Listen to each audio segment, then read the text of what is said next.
diagnostics for a dirty thermocouple and other characteristics in situ.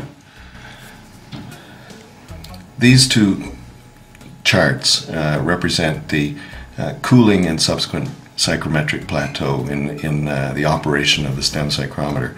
Ignore this dew point mode in this particular case. We won't talk about that. We'll simply talk about the psychrometric plateau that you can see noted here. These two traces represent a calibration solution, in this case of 0.5 molal, which at 25 degrees is a water potential, equals a water potential of 22.8 bars or 2.28 megapascals.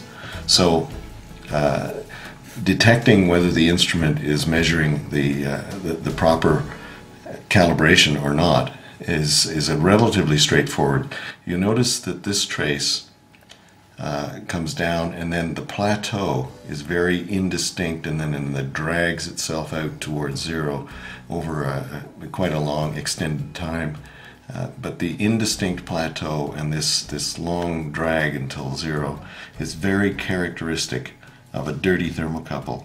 The dirty thermocouple is less sensitive in its output and very indistinct in terms of trying to detect that psychrometric plateau when the water is still evaporating from the bead after the Peltier cooling current.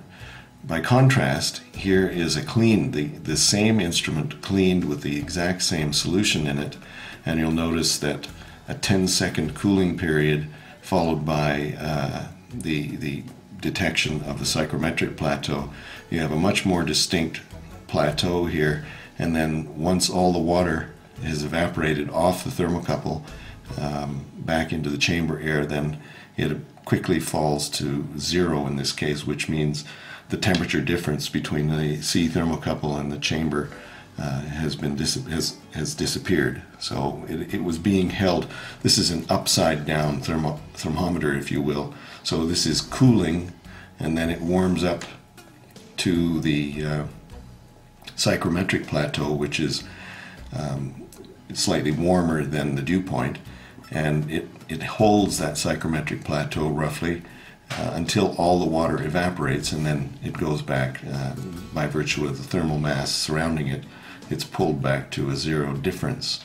So the two different traces here are very characteristic and part of the troubleshooting routine that you would engage in looking through the data and trying to determine when the instrument either was fouled in situ, or perhaps some grease got on it, or some fault could have occurred in installation or subsequently in the field. And this is how you tell.